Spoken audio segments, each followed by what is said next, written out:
नमस्कार दोस्तों, मैं दिनेश मालविया यूट्यूब चैनल पे आपका हार्दिक स्वागत करता हूं। देखिए मित्रों, अध्यापक भर्ती मुख्य परीक्षा 2023 लेवल 2 शैक्षणिक रीति विज्ञान शिक्षण विद्या सामाजिक अध्ययन कक्षा 6 से 8 के लिए सिलेक्शन से चूक न जाए, एक बार पढ़ कर जाए। आपकी परीक्षा में 10 प्रश्न पूछे जाएंगे जो 20 अंक के होंगे। 10 में से 7 से 8 प्रश्न इस वीडियो को देखने के बाद आप सही कर सकोगे। यानी इस वीडियो में 100 प्लस प्रश्न मैं आपको करवाने वाला हूं जो आपकी तैयारी को मजबूत कर देंगे।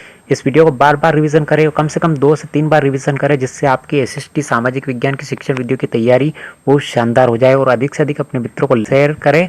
तो परीक्षाओं के लिए एक बार सभी विद्यार्थियों को, एसएसटी वालों को हार्दिक बधाई, ढेर सारी शुभकामनाएं। सिलेक्शन से चूक न जाए, एक बार पढ़ कर जाए। महत्वपूर्ण प्रश्न जो आपकी तैयारी को दिशा देने वाले हैं, आपकी सफलता में रामबाण साबित होने वाले हैं। बात करेंगे पहले प्रश्न की। पहला प्रश्न है, गांधी जी की बुनियादी शिक्षा पद्धति को लागू करने के लिए बनाई गई वर्धा शिक्षा समिति का गठन किया गया, उसके अध्यक्ष थे? तो जाकिर हुसैन उसके अध्यक्ष थे। अगला प्रश्न है, सामाजिक ज्ञान विषय को भारत में करने वाला प्रथम राज्य कौन सा था? पंजाब। अगला प्रश्न है, कोठारी आयोग का गठन कब किया गया? 1964 में। अगला प्रश्न है, कक्षा 1 से 5 तक सामाजिक अध्ययन पर्यावरण अध्ययन रूप में पढ़ाया जाता है। कक्षा 1 से 2 में पर्यावरण अध्ययन की पुस्तकें प्रचलित नहीं है। उपयुक्त दोनों कथन सत्य है। अगला प्रश्न है, भारत में सामाजिक अध्ययन को इतिहास, भूगोल, नागरिक शास्त्र से इतर एक स्वतंत्र विषय के रूप में प्रतिस्थापित करने की सिफारिश किस आयोग ने की? माध्यमिक शिक्षा आयोग ने। अगला प्रश्न है, निम्न में से व्याख्यान विधि का दोष नहीं है, छात्र निष्क्रिय बैठे रहते हैं और व्याख्यान विधि से दिया गया ज्ञान अस्थायी होता है, ये इसमें ऑप्शन नहीं है। अगला प्रश्न है, कहानी विधि के लाभ हैं? यह रुचि को विकसित करती है, बालकों की कल्पनाशीलता का विकास करती है, यह विद्यार्थी में अच्छे गुणों के विकास सहायक है। उपयुक्त सभी। अगला प्रश्न है, सामाजिकृत अभिव्यक्ति विधि के कितने प्रकार है? तो 4 प्रकार है। अगला प्रश्न है, सामाजिकृत अभिव्यक्ति विधि का गुण नहीं है, यह मनोवैज्ञानिक विधि है। यह विधि बालकों की रुचियों के विषय में खोज करती है, इससे छात्रों में आत्मविश्वास उत्पन्न किया जा सकता है। यह लंबी चलने वाली प्रक्रिया है, सभी छात्र सक्रिय नहीं रह पाते, यह नहीं है। अगला प्रश्न है, दल शिक्षण के सामान्यतः कितने चरण होते हैं? 3 चरण होते हैं। अगला प्रश्न, सत्य कथन का चयन करें। दल शिक्षण में अध्यापकों के समूह शिक्षण करवाते हैं, सही है। अध्यापक समूह में पाठ योजना बनाते हैं व क्रियान्वित करते हैं, कथन 1 और 3 दोनों सही है। अगला प्रश्न है, अभिक्रमित अनुदेशन के जनक किसे माना जाता है? तो B.F. स्किनर को। अगला प्रश्न, अभिक्रमित अनुदेशन के बारे में सत्य कथन का चयन कीजिए। तो ये छात्रों को तुरंत उसकी प्रगति रिपोर्ट मिलने से उन्हें पृष्ठपोषण मिलता है। इस विधि में सहायक सामग्री को विशेष रूप से प्रयोग किया जाता है। इस विधि में छात्र पूर्ण स्वतंत्र नहीं रहते, अतः बाल केंद्रित नहीं है, सभी कथन सही है। अवरोही अभिक्रमित अनुदेशन के प्रतिपादक कौन है? गिलबर्ट। अगला प्रश्न, भूगोल शिक्षण की उपयुक्त विधि है? भ्रमण विधि। अगला प्रश्न, किलपैट्रिक ने प्रयोजन पद्धति में मूलतः कितने प्रकार की परियोजना बताई है? 4 प्रकार की। मस्तिष्क उद्वेलन विधि यानी ब्रेन स्टॉर्मिंग को प्रचलित करने का श्रेय किसे जाता है? A.F. आर्सबॉर्न को। अगला प्रश्न है, औपचारिक एवं अनौपचारिक समूह योजना किस शिक्षण विधि के रूप हैं? तो ये सामाजिकृत अभिव्यक्ति के। अगला प्रश्न है, सामाजिक अनुवाचन विधि के संदर्भ में निम्नलिखित कथन में से कौन सा सही नहीं है? यह विद्यार्थियों के स्पष्ट चिंतन में सहायक है, सही है। यह विद्यार्थियों को आत्माभिव्यक्ति का अवसर प्रदान करती है, सही है। यह नेतृत्व प्रशिक्षण प्रदान करती है, सही है। इसमें व्यर्थ चर्चा खतरा नहीं रहता, गलत है। निम्नलिखित में से कौन सा शिक्षण आव्यूह लोकतांत्रिक शिक्षण आव्यूह नहीं है? मस्तिष्क उद्वेलन है, प्रश्नोत्तर आव्यूह है, परियोजना आव्यूह है, अभिक्रमित अनुदेशन नहीं है। अगला प्रश्न, निम्न में से कौन सा एक परियोजना विधि का चरण नहीं है? योजना बनाना है, परिस्थिति उत्पन्न करना है, रिकॉर्डिंग है, परिकल्पना निर्माण नहीं है। अगला प्रश्न, इनमें से क्या एक परियोजना विधि का मूल सिद्धांत नहीं है? वैधता नहीं है, गतिविधि है, उपयोगिता, उद्देश्य है। अगला प्रश्न है, विद्यालय स्तर पर सामाजिक विज्ञान में प्रोजेक्ट विधि द्वारा शिक्षण से छात्रों में किस तरह प्रवृत्ति जागृत नहीं होती है? तो सहनशीलता होती है, सृजनशीलता होती है, संवेदनशीलता होती है, वाक्पटुता नहीं होती है। प्रायोगिक ज्ञान का सिद्धांत इनके द्वारा पेश किया गया, डेविड कोल्ब के द्वारा। प्राथमिक स्तर पर इतिहास शिक्षण का सबसे प्रभावी तरीका है कहानी कथन विधि। प्रायोजना विधि के पिता किसे कहा जाता है? तो किलपैट्रिक को। निम्न में से कौन सी शिक्षण सहायक सामग्री महाद्वीपों के आनुपातिक क्षेत्र व आकार को दर्शाने में सर्वाधिक उपयुक्त है? ग्लोब। भूगोल शिक्षण हेतु सर्वाधिक उपयोगी सहायक सामग्री है? मानचित्र। भूगोल शिक्षण से संबंधित विभिन्न प्रकार की मिट्टियों के नमूने रखे जाते हैं भूगोल संग्रहालय में। निम्न में से क्या थीमेटिक मानचित्र है? तो वर्षा वितरण मानचित्र। सामाजिक अध्ययन शिक्षण में निम्न में से कौन सी प्रक्षेपी शिक्षण साधन है? एपिडाइस्कोप। सामाजिक विज्ञान में किस प्रकार की शिक्षण सामग्री उपयोगी है? दृश्य श्रव्य सामग्री। सामाजिक विज्ञान में क्षेत्रीय भ्रमण उपयोगी होता है? मूल्यांकन के लिए, अनुभविक साक्ष्य के लिए, मनोरंजन के लिए, उपयुक्त सभी के लिए। निम्न में से छात्रों के लिए उपयुक्त दृश्य श्रव्य सामग्री है? ब्लैक बोर्ड और कंप्यूटर।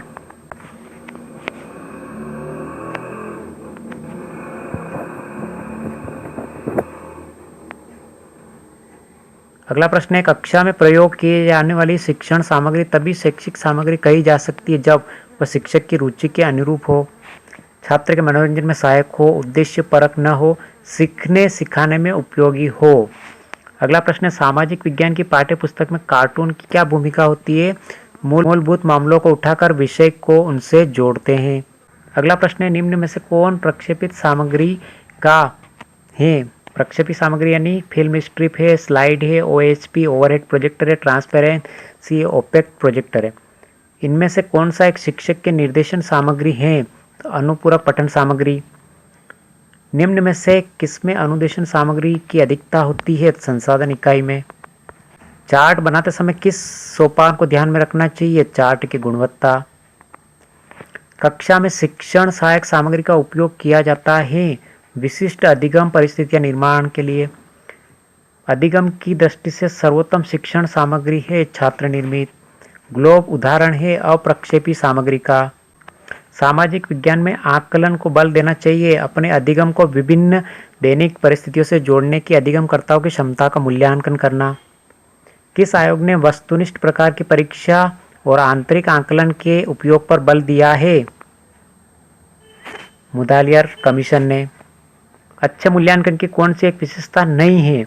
वैधता है, विश्वसनीयता है, निदानात्मकता है, नकारात्मकता नहीं है।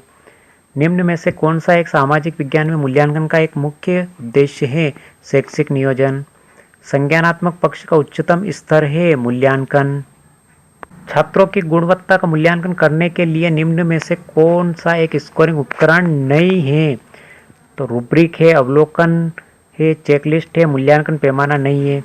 एक प्रकार का मूल्यांकन है जो छात्रों और शिक्षकों की प्रगति में सुधार और निगरानी के लिए किया जाता है, रचनात्मक मूल्यांकन। अगला प्रश्न है, लिखित परीक्षा मूल्यांकन की एक कार्यान्वयन प्रणाली कार्य तकनीक है। मूल्यांकन एक सतत प्रक्रिया है। अधिगम प्रक्रिया को निर्देश अवधि के दौरान ट्रैक करना किस प्रकार की मूल्यांकन प्रक्रिया है? औपचारिक मूल्यांकन। निम्न में से कौन योगात्मक मूल्यांकन के कार्य के रूप में शामिल नहीं है? प्रोत्साहन है, चयन है, श्रेय देना है, निदान नहीं है। कौन सा युग्म सही नहीं है? निबंधात्मक प्रकार के प्रश्न वर्णनात्मक होते हैं, लघुत्तरात्मक प्रकार के प्रश्न शब्द सीमा होती है, शिक्षक निर्मित परीक्षण निष्कर्ष संदर्भित परीक्षण होता है, प्रत्यभिज्ञान प्रकार के प्रश्न एक शब्द में उत्तर नहीं होते हैं। विषय वस्तु का ज्ञान सामाजिक अध्ययन के शिक्षक का किस प्रकार का गुण है? व्यावसायिक गुण है। अगला प्रश्न है, जब विवादास्पद मामलों को सामाजिक विज्ञान कक्षा में पढ़ा रहे हो तो आपको। अगला प्रश्न है, सामाजिक विज्ञान पढ़ाते समय एक शिक्षक का प्रयास होना चाहिए तथ्य मूल्य आदर्शों पर बल देना। अगला प्रश्न है, सामाजिक विज्ञान कक्षा की प्रमुख आवश्यकता क्या है? प्रदर्शन की सुविधा। अगला प्रश्न है, सामाजिक विज्ञान पढ़ाने में आने वाली कठिनाइयों में से प्रमुख है परिवर्तन होते रहना। अगला प्रश्न है, नैतिक मूल्यों का विकास किया जा सकता है यदि अध्यापक स्वयं उन पर आचरण करे। अगला प्रश्न है, प्रच्छा प्रतिमान का प्रवर्तन किसने किया? रिचर्ड सचमैन द्वारा। सचमैन या सकमैन भी हो सकता है। किस प्रकार के प्रश्न सामाजिक अध्ययन के विद्यार्थियों में आलोचनात्मक चिंतन विकसित नहीं करेंगे? अपसारी प्रश्न करेंगे, खुले प्रश्न करेंगे, खोजपूर्ण प्रश्न करेंगे, बंद प्रश्न नहीं करेंगे। एक शिक्षक अपनी पाठ योजना बनाते समय विद्यार्थी लोकतंत्र के अर्थ का वर्णन कर सकेंगे। अनुदेशनात्मक उद्देश्य लिखता लिखती यह उद्देश्य किसके अंतर्गत आएगा? अवबोध। नाटकीकरण द्वारा समस्या को स्पष्ट एवं समाधान करने का प्रयास है। उक्त कथन निम्न में से किस तकनीक को दर्शाता है? भूमिका निर्वाह। अगला प्रश्न है, निम्न में से कौन नेशनल स्टीयरिंग कमेटी एनसीएफ 2005 के अध्यक्ष थे? प्रोफेसर यशपाल। अगला प्रश्न है, निम्न में से कौन सामाजिक अध्ययन के जनक के रूप में प्रसिद्ध है? Herbert Spencer. अगला प्रश्न है, अनुभव का शंकु किसकी देन है? Edgar Dale. अगला प्रश्न है, सामाजिक अध्ययन में मूल्यांकन का प्रमुख प्रयोजन है कक्षा शिक्षण में सुधार व कार्य निष्पादन को प्रमाणित करना। अगला प्रश्न है, प्राक्तन उद्देश्य विषय वस्तु अध्यापक के लिए संकेत व मूल्यांकन घटक है। दैनिक पाठ योजना। प्रस्तावना, प्रस्तुतिकरण, तुलना का संबंध, सामान्यीकरण और प्रयोग सोपान है। हर्बर्ट उपागम। निम्न में से किसका प्रतिरूप नहीं बना जा सकता? अगला प्रश्न है, उत्पादन के साधन विषय के शिक्षण के लिए विद्यार्थियों को किसी कारखाने में ले जाकर निरीक्षण, अवलोकन, अनुभव करवाना कहा जाता है शैक्षिक भ्रमण। संपूर्ण पृथ्वी या किसी भाग का समतल धरातल पर बनाया गया पैमाने पर आधारित रूढ़िगत चित्र को कहा जाता है मानचित्र। सामाजिक अध्ययन का प्रमुख केंद्र बिंदु है मानवीय संबंध। किसे आधुनिक सामाजिक विज्ञान का वास्तुकार माना जाता है? इस्माइल दुर्खिम को। सामाजिक विज्ञान की विशेषता है बौद्धिक स्तर, सैद्धांतिक आधार, सामाजिक उपयोगिता, उपयुक्त सभी। निम्न में से कौन सा विषय उच्च प्राथमिक स्तर पर सामाजिक विज्ञान में सम्मिलित नहीं है? इतिहास है, नागरिक शास्त्र, भूगोल, मनोविज्ञान नहीं है। अगला प्रश्न है, सामाजिक अध्ययन का शिक्षण किया जाता है माध्यमिक स्तर पर। अगला प्रश्न है, स्केल के आधार पर मानचित्र का प्रकार नहीं है। बुकर स्केल, दीवारी स्केल, एटलस स्केल, मृदा मानचित्र नहीं है। भौगोलिक यात्राएं क्रियात्मक सामग्री है। अगला प्रश्न है, स्लाइड का प्रकार है स्टीरियो स्लाइड, हाथ से खींची गई स्लाइड, लालटेन स्लाइड, उपयुक्त सभी। मानवीय अस्तित्व इनसाइक्लोपीडिया कहा जाता है मानचित्र को। क्षेत्रीय पर्यटन है अप्रक्षेपित सामग्री। फलालेन बोर्ड का प्रयोग होता है चित्र प्रदर्शन हेतु।